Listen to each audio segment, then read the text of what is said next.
These letters should spell out the repayment options and estimate exactly how much interest is going to pile up if the payments are deferred, and provide basically the entry-level income that a student could get based on their major. Right. And so it would actually help them plan out, okay, if I earn this much and I owe this much, Yeah.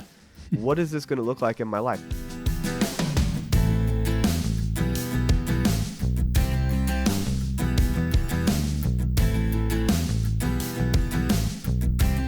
Welcome to Getting Money Right, a show dedicated to helping you achieve financial freedom through education and inspiration, so you can be free to pursue your true life's purpose. We are your hosts, Leo Sabo and David Thompson. And on this episode of Getting Money Right, we're continuing our discussion about student loan debt and really the implications that it's having in our culture today. So in the last episode, we got up to the point where we were talking about some of the solutions that the government is starting to look at to provide assistance for hopefully future folks who are looking to borrow, and some of the requirements that they're going to have put in order to make this much easier for people to do it and not suffer the same consequences that we're seeing today. Yeah, these are more preventative measures, and I love them. This is really education on the front end for the student who's 18 years old, out of high school, Right. and is about to make a life-altering decision of $100,000 of student loans. And now before they make that decision, we're actually going to have some papers that we give them that say, okay, are you aware? Yeah. Are you aware that your actual cost of education is not this little tiny number that you saw, just tuition and fees only? It is also this, and the interest that accumulates over time through this debt. And so the first thing that we talked about was that financial aid offer letters should have an itemized and subtotaled cost of attendance that would actually tell the student how much it's going to cost them to attend that university or that higher education institution over the next so many years, and if they pay their student loans at the minimum, how long it's going to take, what the total cost will be. So I think that is incredible. The next one is that there should be a broad adoption of debt letters in higher education. And these letters should tell the students every year how much debt they've incurred and what those future expected payments are going to look like.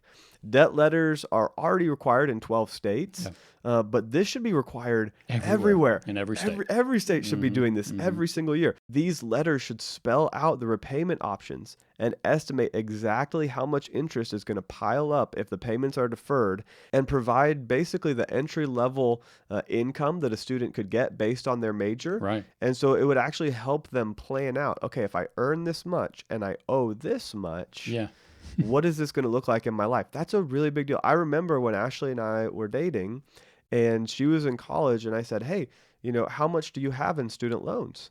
And I mean, obviously it's not a romantic question when you're dating, but that was a little while into our relationship.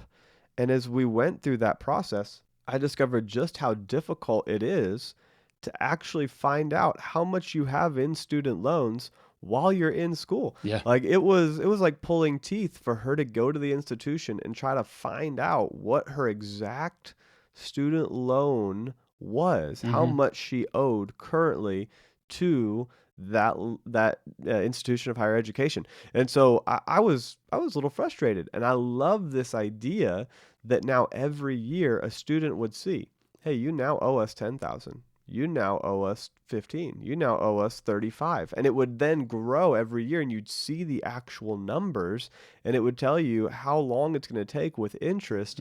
Because I believe that most students don't even realize how much they're accruing. I've seen this happen time and time again, where parents are pushing their child to go get an education, and the child just says, okay, I'll sign up for that college because you told me to. And the parents, they know they're not going to have to pay for it. So they don't even think about what it's going to cost their kid. And the student doesn't actually realize that this educational institution that their parent chose for them, this college, costs $20,000 a year times 4 years is $80,000. And they're going just because they feel like they have to go to please their parent. Yeah, there's some of that. And they aren't getting a great major. They aren't choosing a strong major that's going to get a great income after college. They're just doing it because, well, my parents told me I need to go to college, and they said I should go here, and so I'm just here now. Well, now the student is armed with the information every single year of what they actually owe, and they can make a wiser decision. Well, there's another aspect of this. Not only is the student armed with this, but many times the parents have to either co-sign or sign the loans Oh, yeah. for their kids. So the person who's most liable is informed. Right, right. Which there's both of these. A lot of times the child will choose whatever educational institution they want, and the Right. parents are on the hook for it. Sure. So no, I'm not saying one is better than the other, Mm-mm. but I've seen it happen both ways. I've seen Yes. parents that didn't know how much their student was actually taking out in loans, and I've seen students who didn't realize how much they were taking out because they were trying to please their parents. Both of those things happen regularly, Mhm. and I think this is at least one way to educate both parties. I agree. The other thing that they want to do is increase the financial literacy by literally having courses that will be required for them to take. And I think this is almost a no-brainer. Like this should have been done way before the kid starts college, in my opinion. Right. Yeah, this should be a high school thing. Exactly. And even earlier than that. But the point is that they're looking and saying financial education has to be part of it, because although the information that's given to them and they can see how much money it's going to cost them, if they don't fully understand the magnitude of that, they may still be like, yeah, well, whatever, just keep going. And I think by having some financial literacy courses being required before and during college, it'll at least begin to help them to understand the magnitude of what these loans will eventually cost them. So I love that they're proposing that. I hope they go through with that. That is going to be something that's required, because without it, unfortunately, even if they limit their financial aid, even if they don't take out as many loans, when they get out, they won't be able to manage whatever they do have. Right. And I think that should be almost a no-brainer. Like, you got to do this. Yeah. And what better time to do it than before they step into a life that they start racking up debt and buy things and, the things that we deal with every day. Yeah, well, so this is kind of funny. The report where they started to put this together, it actually said in the report, this might be tough to do. Yeah. Because I found that we very funny. we actually don't have enough teachers that are financially educated Yep. to educate our students, and we don't have the programs in place. And this would be a huge undertaking, because right now there's almost nothing.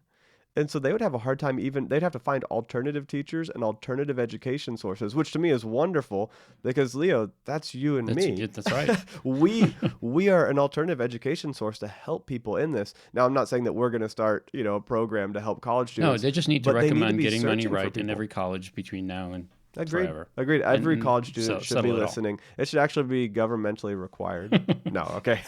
Too far. Too far. No, but I thought it was hilarious. Like, this might actually be tough for us to do, because most schools don't do this, and we don't have enough teachers that know themselves. Yeah. Well, I kind of appreciate that honesty, because at least they know, hey, we can't just throw a requirement out there, teach them about this or that, regarding their finances, but that actually want to do it in a way that's actually going to work. And the fact that they are thinking about it to that level tells me that they're going to have to dig deeper to find out, how do we actually teach these courses so that they are effective? Not Right. that they're just a government required thing that Right. they can check off the list, but really make no impact at all. I mean, I remember going through high school and even in college, and I was never had an opportunity to go through a class that was even remotely connected to how I was managing my money. I mean, I took an economics class, a home ed class, or whatever it was called back then, but it had nothing to do with how I manage money today. It didn't teach Right. me what to do with my paycheck, didn't teach me how to choose a lifestyle, how to buy a house, none of those things. So I hope, it is really my deep hope, that whatever this financial literacy course ends up being, or courses end up being, that they will be very practical in nature. They Yeah. won't be a high level like economics class, because that will be useless in my opinion. Yeah. Well, Leo, let's take a turn here and go towards some of the political mindsets that are coming up around this idea of student loans, because you and I both agree that it is a crisis. It's a student loan crisis. Agreed. There are a few things that schools can do on the front end to better educate students. I will say this: schools don't have an incentive to educate the students. Sure. No.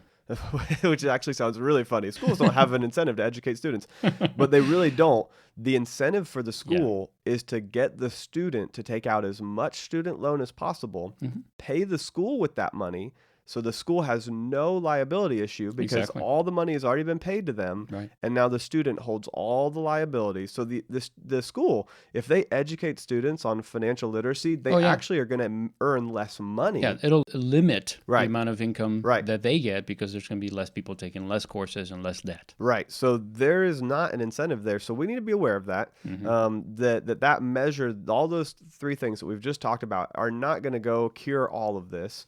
And so what we're going to be seeing in the next election cycle is a bunch of politicians who, what is the actual job of a politician? Well, it's to represent the people.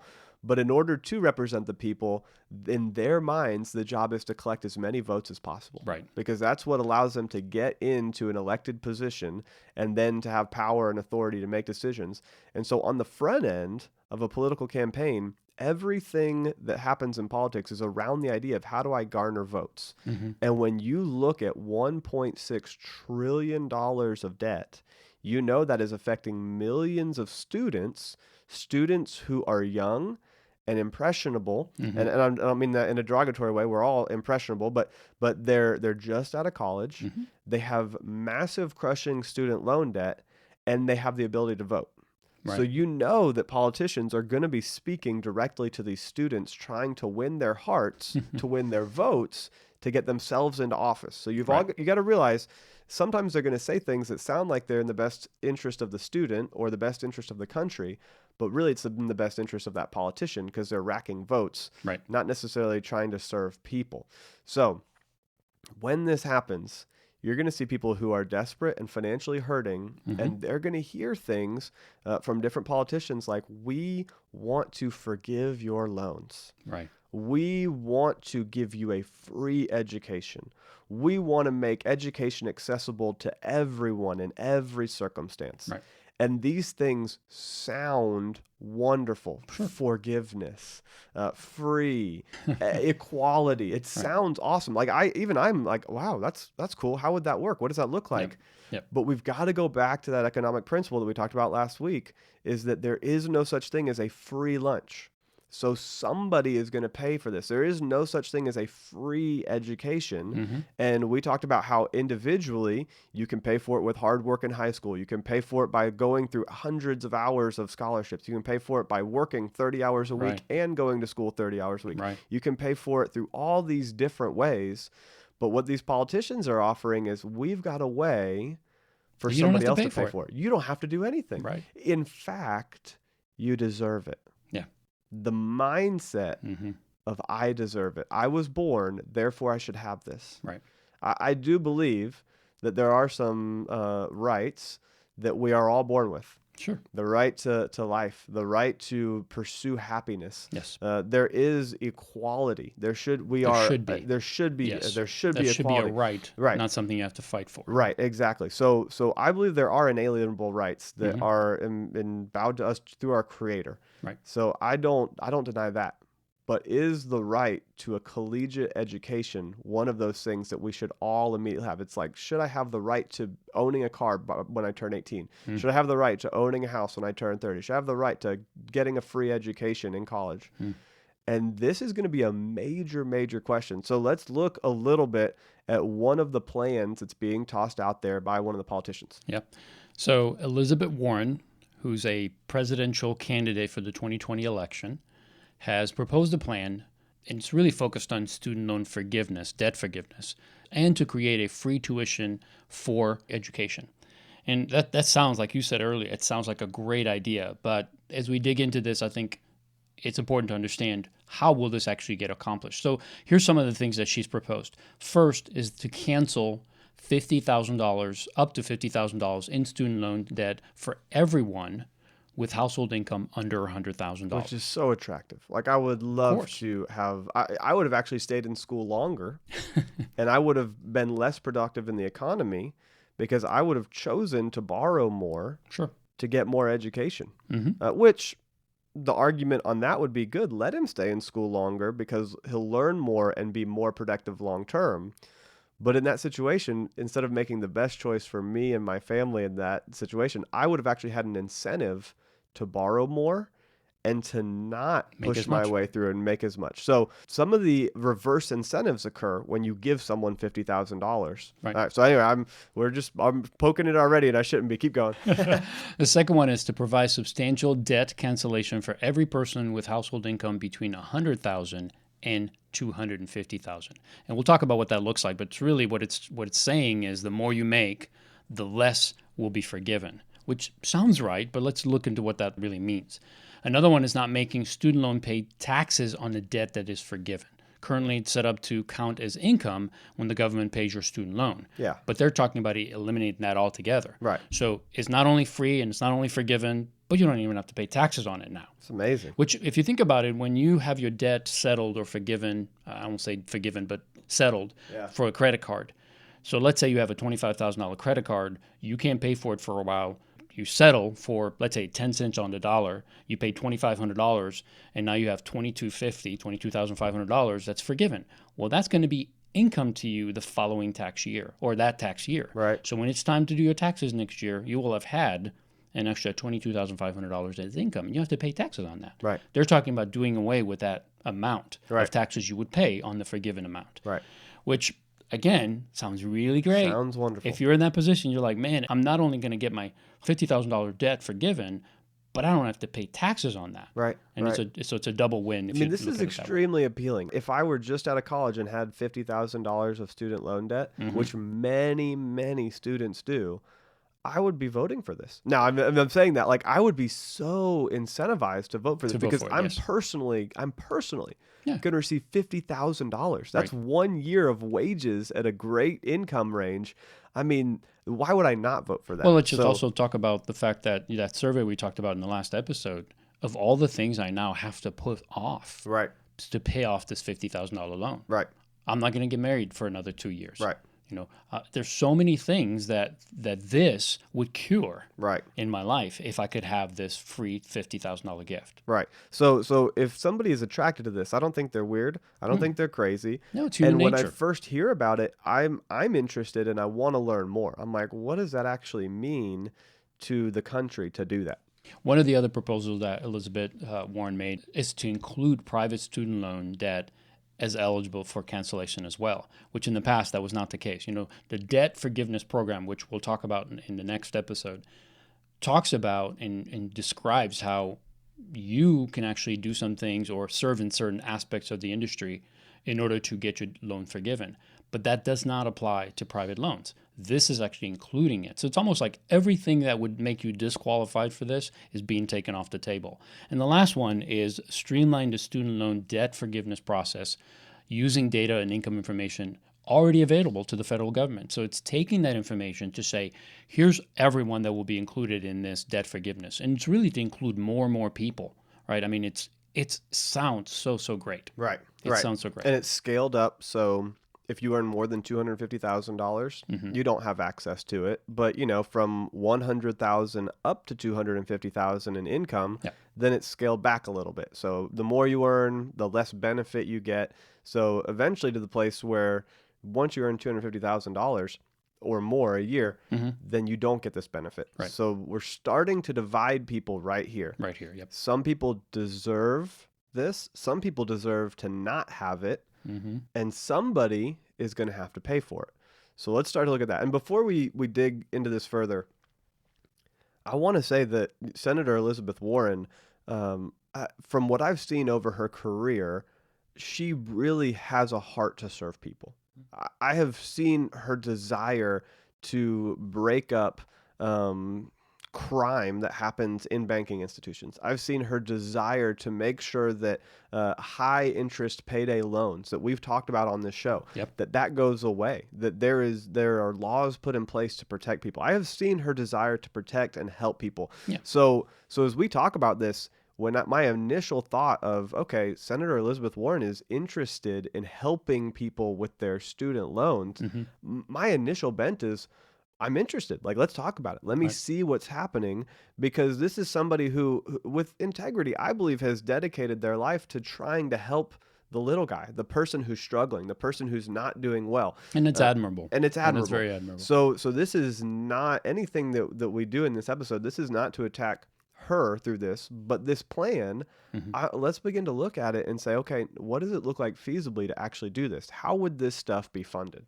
Yeah. So, as you look at the income and how they qualify people or will qualify people for this, it really says that if you make a certain amount, and really 250 is that number, if you make over 250,000, which is about 5% of earners in the U.S., that you would not qualify. As soon as I read that, I thought, okay, so the 5%, again, is not going to get any benefit at all. Right. It's not equality. It's It's we're not treating equality. all So, people so equal. that bothered me a little bit. What if I fit in that 5%? If I don't, by the way, but if I did, Right. how would I feel about this? Right. Reading this article, all of a sudden I take this personal. Yeah. Like, wait a minute. If I have $150,000 worth of debt because I went to law school Right. and now I'm making $300,000 a year, but I have $150,000 that I have to pay, and it's a huge pressure on me. Right. All of a sudden I feel marginalized. I feel like, this isn't good for me, but it Right. seems like it's good for a lot of people. 95% actually, Right. but not for me because I'm in the 5%. So I'm penalized for this. Yeah. So it began to somewhat sour this message for me when I started reading it. The 50,000 cancellation amount would phase out by $1 for every $3 in income above 100,000. So the more you make, the less benefit you get. Right. Right. Okay, that seems to somewhat make sense, I guess. But again, it creates a divide. Right. And then, of course, the next question is, well, how's this going to be paid? Right. Right. So the way that Warren would pay for this is with an ultra millionaire tax. And this is a tax, an extra tax that only applies to a certain small group of people. Right. So it's 2% of well, it's I think it's like 0.1% of people. It's like 75,000 families. But that means that everybody else benefits from it. 99% of people benefit, while this 0.1% get hit with this extra tax. Right. So, man, this would be so easy to vote for because 99% of people are benefiting. Yeah. And only 0.1% are hurting from it. And it's only a 2% annual tax on what these people have. Right. Okay.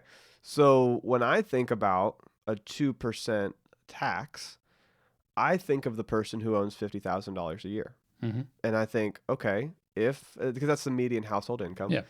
So if you were to go to the person who earns $50,000 a year and say, 2 police officers show up at their door and say, we need you to give us $1,000 right now. That's 2%. Yep. $1,000. 2% sounds like a small number. Oh, you're taxing this small group of people 2%. That's no big deal. Like, there's no issue with that. Imagine you having somebody show up tomorrow at your house demanding that you give them $1,000. Mm-hmm. And then they walk down the street and they give that money to somebody else. Now, it's one thing if you have $1,000 that you want to give to somebody, and Ashley and I do that. Not give an individual $1,000 to random people, but Ashley and I give thousands of dollars every year, Right. intentionally to help other people. Right. And it's not a small number. We intentionally give a lot every year with the purpose of serving. And the goal there is that we believe we've been entrusted to manage resources, and part of the way that we manage well is we are generous and we give and we help other people. So it's a part of our lifestyle, but we get to choose that. Mm-hmm. As soon as somebody shows up at my doorstep with the full force of the government behind them, and that's why I used police officers as an example. You could use military officers as an example. As soon as somebody shows up at my door and says, David, you have to give me $1,000, and they walk down the street and they give it to somebody else, I've lost the ability to choose generosity. Mm-hmm.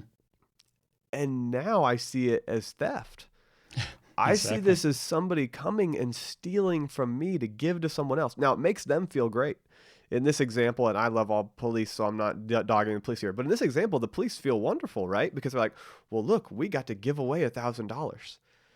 Mm-hmm. But they also had to steal $1,000 in order to do that. Yep. So when I think of the government here, yeah, they look wonderful. We get to give $50,000 to this young student who's going to have to sacrifice if we don't give them something. Right. We wouldn't want our students to have to work extra hours in college. We wouldn't want our students to have to work really hard in high school and get good grades in order to sacrifice and be able to achieve a collegiate education. We wouldn't want our students to have to ever borrow money and then have to, work hard while they're in school to go get a college. Like, that's crazy to me. The government is saying, we're so nice that we're going to steal from somebody and give you money. To me, that freaks me out. Even if it is quote unquote ultra wealthy people who have a lot, who maybe it wouldn't affect their overall lifestyle, but $1,000 is going to affect my lifestyle. Yeah. Well, it makes an assumption, and this is where I totally totally stop believing in something like this. Anytime I see someone accusing somebody else because of where they are in life, for instance, we consistently hear, especially from politicians, about the wealthy. And there's this division that's happening because they're painting them to be these people who have more than they should, as if they came about that by stealing and cheating and robbing somebody else from it. Right. And we fail to see what these people have done for our society. And honestly, here's where it breaks down for me. I have no right to judge someone without fully knowing and being in a relationship with them. In other words, I can judge the behavior of my wife or my children because I'm in a relationship with them and I know if they've done something that is right or wrong because I know them intimately. I spend time with them. I live with them. And Leo's wife gets to judge him as well. Exactly. Exactly. And so is it right to judge? Well, no. We know Scripture says not to judge. With the same measure you judge, you will be judged. So I'm not talking about judging in the sense of condemning. Right. I'm saying right or wrong. But Right. even to that point where some politician is creating what seems like a benefit to so many Right. by stealing from others, it puts me in the mindset, or it has the potential to put me in the mindset of these people did something wrong, therefore it's okay to take from them. Right. And I don't know these wealthy people. Right. I don't have a relationship with them. So I don't want to be in a position where I agree with something that's doing something wrong, because we talked about this in the episode with on biblical responsible investing. Right. If I know something's going wrong, I shouldn't be part of it, right? Right. I shouldn't buy into a company that's doing things that I don't agree with. Well, it's just the same thing to me. Yeah. So I think it's important to understand where the motivation is coming from and what the end result is, Right. which is that this is not a free option for these ultra wealthy people. And I don't know what they have been tasked with in their life and how they're supposed to use that wealth. I do know that they'll have to give responsibility for that, as I will. Right. And if you Right. believe in the Creator and you'll have to stand before Him someday, which I do, they'll have to give an account for every dime they have to manage, and I have to give an account for every dime I manage. Right. But it's not my place to judge. It's not my place to force. Right. So I Yeah. don't agree with this process and with this method of fixing this problem, which it is. It is a problem. Right. But I don't agree with it. There are parables, and Jesus speaks directly against a wealthy person relying on their riches and a wealthy person being trapped by the deceitfulness of riches. Yes. So, yes, riches can be a problem, but never did Jesus come along and say, hey, I'm going to take what's yours and give it to somebody else. Right. He always taught them and saw the heart change in them, and they chose if they were going to not let riches run their life. Right. But they had to make that choice. And as soon as you begin to legislate, you have to do this with your money, and you're wrong and immoral and bad because you have money, well, now you're going to have all sorts of issues. They did this in Europe in the 1990s. This was a big thing.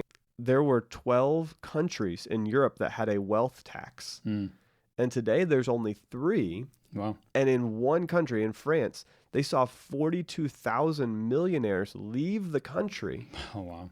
Because they didn't want to pay this wealth tax. That's right. Because who are you to come and tell me I have to give you my money just because I have earned a lot of it? All of a sudden, it's like, hey, I built this company. And let's say that I like Microsoft because I use Microsoft Word every day, Microsoft Excel every day, Microsoft PowerPoint, Outlook. Bill Gates built this company that has served me, David Thompson, for years and years and years. Right. And now has served millions of people. And Bill Gates has become extremely wealthy. He would be in the ultra wealthy, but he did that by serving millions of people.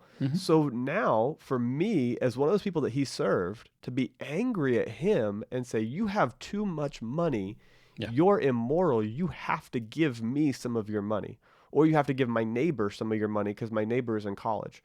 To me, I can't do that. To me, that's where this breaks down. It sounds very appealing. The place that we're in, the culture that we're in, has decided to say that it is immoral just to be rich. Yes. And I saw this in currentaffairs.org. They put an article out, and here's a statement of what they said. They said that if you possess $1 billion in a world where people struggle to survive, then you're an immoral person. The same is true as if you possess 100 million. The same is true if you possess even millions of dollars. If you are wealthy, it's impossible to justify your wealth in a world that contains deprivation. Even though there's a lot of public discussion about inequality, there seems to be far less about how shameful it is to be rich. So their direct attack is that if you have anything over $1 million, basically, that it is shameful that you exist. It is shameful that you have that money. Now, personally, I believe that as you grow and accumulate wealth, you have a duty and a responsibility to serve others and to be generous. I believe that every year, Ashley and I have not accumulated wild pieces of wealth, but every year we're generous so that when one day we do get to a place of wealth, we will continue to be generous above and beyond. It won't be a leap for you because you've been doing it all along. It won't be a huge leap. So do I believe that people who are wealthy should be generous? Yes. I do. But I don't believe that I have the right to shame that person. Or to force them. Or to force that person. Or to claim that they're immoral when I don't know their circumstance. I don't think that I have the right to judge that. I don't think that we as a society have a right to judge that, because I think of Bill Gates, I think of Steve Jobs, I think of the electrician down the street that has literally for 35 years gone in and fixed people's electrical problems in their homes so they have lights on. And then they grew a crew of 5, 10, 15 other electricians. And for 35 years, they sweat. They cut their hands. They got electrocuted. They toiled. But then they built a company. Then they became multimillionaires. Right. And now their kids are benefiting from that. And that kid is like, oh, my dad paid for my school. Personally, I get a little jealous. Personally, I have to deal with that. Personally, I have to deal with coveting what that kid has because of the work that their parent did. Yeah. But at the end of the day, I don't have the right. The Bible tells us not to covet what your neighbor has. The Bible tells us not to covet your neighbor's wife, your neighbor's, and it says donkey and house. So, fill that in. House today, car today, whatever that is. We don't have the right to do that. And so it can be very tempting to. I'm not saying it isn't. I'm not saying I've never struggled with it. I have. I struggled around, money. This is a big thing for me. That's why we have this show. And that's why I've really put a huge portion of my life towards helping people in finances, because we have the opportunity to take self-responsibility in these areas. And let's say you start out, quote unquote, as the little guy whose parents didn't make a ton of money. Well, guess what? You have the opportunity to become that electrician and to serve 100 people or to mow 100 lawns. You have the opportunity to mow 100 lawns, hire 5 more people to mow 100 lawns, hire 5 more people, and become a millionaire mowing lawns. That is possible today in our culture. And so I don't believe that we can punish somebody just because they've done well financially. I do believe that God knows their heart, and that their wealth, the Bible says that the wealth of the wicked will be stored up for the righteous. I do believe that God is going to even the scales out. And if somebody is unrighteous with their wealth, I do believe that that is going to get moved on to people that will steward it well. I believe that wholeheartedly. But I don't believe I'm the one that gets to go in as the government and force someone to do that. And that's scary for me. And that's the bottom line. I mean, we are not God. We should not try to act as ultimate judge and jury for people, whether they have done the right thing, whether they should have a certain amount of money, or whether their work, no matter how many years they've taken to get to that wealth, whether it was given to them or whether they earned it over a 50-year backbreaking lifestyle. Right. I don't know. Right. When I look at a guy like Warren Buffett, Bill Gates, so many of these people that have $100 billion asset. Right. I know it's not in their safe at home. It's wrapped up in companies. It's wrapped up in companies that are it's still building products. It's literally today, every moment, creating wealth. Right. You take that and give it away. Right. You're taking the very engine that's creating the economy today. Right. So it's foolish to even think that these people should give it all away. Right. This is nonsense. If you have even basic understanding of economics, you realize that would not work. Yeah, because Warren Buffett owns part of Coca-Cola and owns part of Geico and owns part of, all these companies. And that company is selling me, David Thompson, insurance. And that company is selling me Coke. I'm drinking Coke and I get to benefit from the fact that that there are people employed at the company creating Coke, creating insurance policies, doing deductibles, handling claims. I'm still benefiting. Now, just because his net worth went up because he owns these companies and the companies serve people well. They're serving more people. They're serving more people. which is what we want. It's what right? we want. That's what Right. we want on this show. We're talking about serving more people. So even when we ask you guys to help us by increasing the ratings, by reviewing and following us and sharing this podcast with others, we're not doing it for a selfish reason. We're doing it because we really honestly just want to share it with more people. Right. If any of you know us personally, you know that you can contact us, call us, and we'll devote our time to answering your question, to talking about the situation you're going through. I spent over an hour yesterday as I should have been preparing to go to a wedding, and my wife reminded me, and I'm literally running late to a wedding, but I sat down with a friend over a phone call because he's helping someone get on a budget and deal with a massive amount of debt for that person. Yeah. And I walked them through how they should guide that person. I didn't say, send them to me, I'll charge them, and I'll take care of it, and I'll benefit. Right. That was never in my mind. I said, I'm so grateful that you're doing this for your friend. Here's some information as you do it so that they really, truly get the help. Right, right. But I spent an hour on the phone with this guy. And it was one of those like last minute phone calls that I hadn't even waited for. Right. Our point is this. Our desire is to educate and to serve people. And people that are wealthy, many of them have gotten there by serving others. Yeah. Did they benefit financially? Yes. There's nothing wrong with that. It is my hope that I benefit financially from helping others, not because I need a bigger house, not because I need more stuff. I've got more than enough, but because I hope that with more, I can do more. That's right. And that's the reason why we do what we do. Right. And think about the mission of getting money right. Right. To get you freed up so that you can be free to pursue your true life purpose. I believe that's serving people. I believe that's helping people. And that's sometimes financially, sometimes it's to free you up to have more time to help them in some practical ways.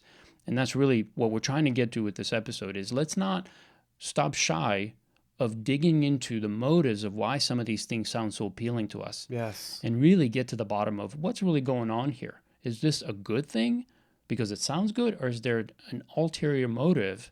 And will this hurt someone? Because I don't want to be part of anything that's going to hurt someone. Right. Well, and as soon as we start creating laws where the 99% can affect the 0.1% and demand something from them, you can if you can discriminate against somebody because they're wealthy, you can discriminate against anybody for any reason. For any reason. Now the government has the right to discriminate based on money, based on color, based on race, gender, based on location. Oh, you live in this one small city in the middle of the Midwest. The rest of the country is going to tax you and take away wealth out of that one city because we can. Right. Because we believe we have the moral authority or moral majority to come in and take away what belongs to you. You're setting a precedent of pitting a large group of people against a small group of people, which is only going to hurt democracy overall. It's not a good thing. Now, when I talked about the 1%, I'll tell you where my mind went. My mind went Bill Gates, Steve Jobs, Warren Buffett, fill in the blank, tech billionaires. That's where my mind went. But can I tell you where our mind should be going? If you go to globalrichlist.com, Global Rich List, it actually lays out where you are in relationship to the rest of the entire world based on your wealth. And so if you earn the median household income in America, $56,000 a year, I think is what it is right now, give or take. If you earn $56,000 a year, you're in the top 1% of the entire world. You're actually like in the 0.5, like half of 1%, like maybe 0.1 of 1%. It is crazy. Yeah, it's an amazing figure. But you're in the top 1% of the whole world. Yeah. So I was saying, surprise, you are the wealthy, and you don't need anything forgiven. Right. In fact, I'm not saying that in a wrong way. I just mean there's benefit to working. And as we began these last two episodes, it's about saying that it's okay to pay for things that are worthwhile. Yeah. In fact, I don't know that you'll appreciate the things that you get for free, as you will appreciate the things that you put in hard work for. Right. So, yes, we are all in that 1%, I believe, in this country, for the most part. There are some people that are maybe in the 3 to 5%. But overall, we are at the top. If you're at the poverty level in America, $20,000, and you can put the number into globalrichlist.com. Yeah, please do. On your own. You'll see put it your for own yourself. income in there, see where you rank. If you're at the top, if you're at 20,000, you're still in the top 10% of the entire world. And it may even be like smaller than that, whatever. It's I smaller should than run that. the numbers, but it's crazy. Yeah. So what I'm saying here is if you're in the top 1% of the world and you're thinking that you need to legislate the top 1% of your world giving you money, think about how maybe you should be more generous towards the rest of the world, towards the people who are hurting, because you are the top 1%. And that is one of the reasons that Ashley and I have dedicated our lives to. We take care of our family first. 1 Timothy 5:8, take care of your family first, worse than an unbeliever. And I say we take care of our family first. We steward well to make sure our family's taken care of. Yep. We put God first personally in our finances. We actually dedicate the first 10% and then some to the Lord's house. Then we go beyond that and we give above and beyond to people all over the world.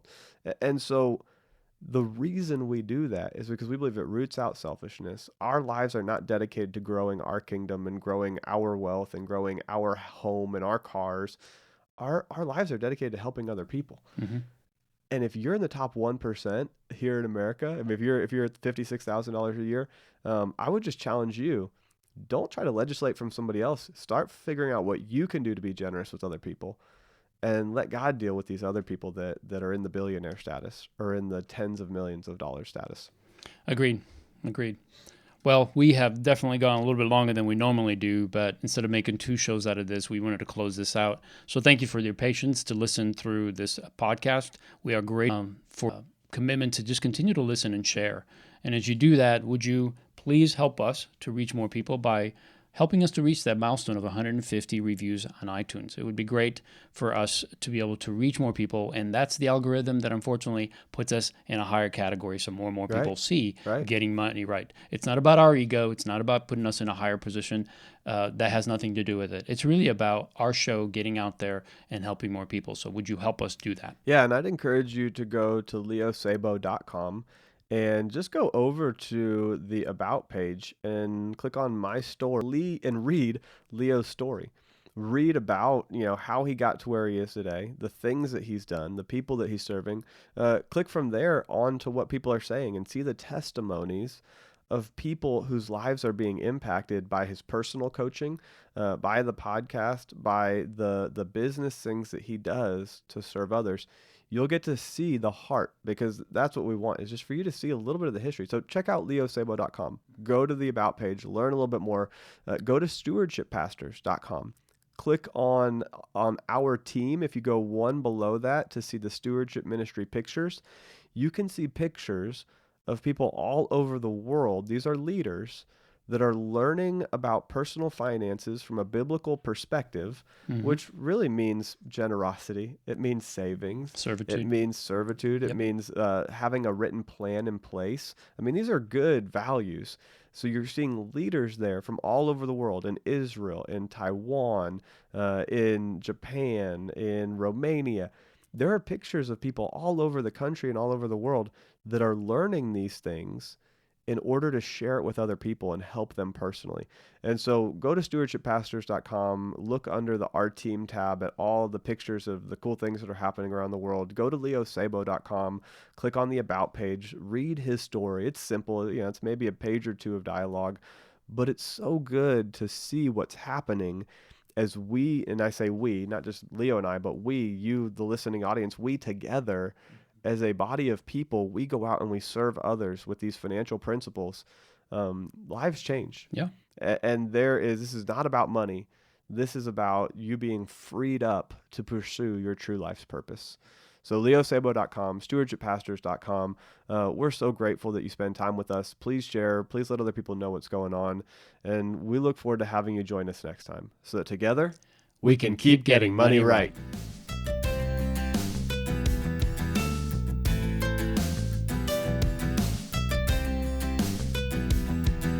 We consistently hear, especially from politicians, about the wealthy. And there's this division that's happening because they're painting them to be these people who have more than they should, as if they came about that by stealing and cheating and robbing somebody else from it.